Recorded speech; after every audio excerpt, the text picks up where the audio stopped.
Bank manager ఈ పోస్టుకున్న value అంతా ఇంత కాదు.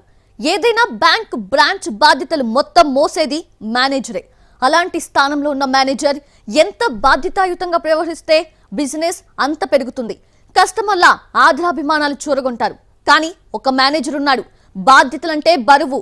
అందుకే అడ్డదారులు తొక్కాడు. మేనేజర్ కాస్త క్రిమినల్ అయ్యాడు. సమాజంలో మంచి పేరున్న పోస్టు బ్యాంకు మేనేజర్ది. అలాంటి బాధ్యతాయుతమైన బ్యాంక్ మేనేజర్ పోస్టులో ఉండి నేరాల బాట పట్టాడు ఓ వ్యక్తి. ఓసారి పట్టుబడ్డా అతడిలో మార్పు రాలేదు. జైలుకు వెళ్లి తిరిగి వచ్చాక కూడా మళ్లీ క్రైమ్ చేస్తూ పట్టుబడ్డాడు. ఏకంగా నకిలీ నోట్ల చెలామణిలో ప్రధాన నిందితుడయ్యాడు. Bank of Baroda Zaheerabad branch లో మేనేజర్ గా పనిచేసేవాడు జగదీష్. విజయనగరం జిల్లా సుంకరపేటకు చెందిన జగదీష్ పేరుకు మేనేజర్ అయినా బుద్ధి మాత్రం చాలా నీచం. మేనేజర్ పోస్టు పొందడానికి ఎంతో శ్రమించి ఉంటాడు. మేనేజర్ స్థాయి వరకు వెళ్లడానికి ఎంతో మందితో పోటీ పడి మరీ ఆ పోస్టు దక్కించుకుని ఉంటాడు. కానీ దానిని నిలుపుకోవడంలో మాత్రం విఫలమయ్యాడు. ఎందుకంటే అతడి బుద్ధి వంకర. ఈజీ మనీకి అలవాటు పడి అడ్డదారుల్లో డబ్బులు సంపాదించుకోవాలని చివరికి నేరస్తుడిగా మారాడు. Bank of Baroda Zaheerabad branch లో మేనేజర్ గా పనిచేసే సమయంలో బ్యాంకు నిధులను దుర్వినియోగం చేశాడు. ఆ కేసులో అరెస్ట్ అయ్యాడు. నెల రోజుల పాటు జైల్లో ఉన్నాడు. ఆ తర్వాత బెయిల్పై బయటికి వచ్చిన జగదీష్ ఉద్యోగం లేకపోవడంతో అడ్డదారులు తొక్కాడు. జైల్లో ఉన్నప్పుడు కొందరు వ్యక్తులు పరిచయం అయ్యారు. అందులో కొందరు దొంగ నోట్లు చెలామణి చేసిన వారు కూడా ఉన్నారు. వారితో జగదీష్ కు పరిచయం ఏర్పడింది. బ్యాంక్ మేనేజర్ గా పనిచేసిన జగదీష్ కు నగదును ఎలా ఎప్పుడు వినియోగించాలో పూర్తి అవగాహన ఉంది.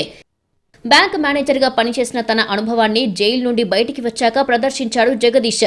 జైల్లో పరిచయమైన వీర వెంకటరమణతో కలిసి నకిలీ నోట్ల దందాకు తెరలేపాడు. వీర వెంకటరమణ కూడా గతంలో నకిలీ నోట్లు చెలామణి చేస్తూ పట్టుబడడంతో అరెస్టు చేసి రిమాండ్కు తరలించారు.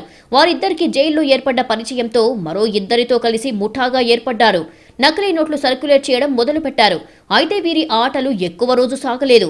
వికారాబాద్ జిల్లా తాండూరులో బండల వ్యాపారం చేస్తున్న మండిగి చంద్రయ్య దగ్గర నకిలీ 500 రూపాయల నోట్లను గుర్తించారు పోలీసులు. అతడి దగ్గర నుంచి 90 నకిలీ 500 రూపాయల నోట్లను స్వాధీనం చేసుకున్నారు. ఈ నోట్లు ఎక్కడి నుండి వచ్చాయనేది ఆరా తీయగా మాజీ బ్యాంక్ మేనేజర్ అండ్ గ్యాంగ్ ఈ ఫేక్ కరెన్సీ ఇచ్చినట్లుగా చెప్పాడు. దీంతో జగదీష్ తో పాటు వీర వెంకటరమణ, శివకుమార్లను అరెస్టు చేసి వీరి నుండి సుమారు 7.5 లక్షల రూపాయల విలువైన నకిలీ కరెన్సీని స్వాధీనం చేసుకున్నారు.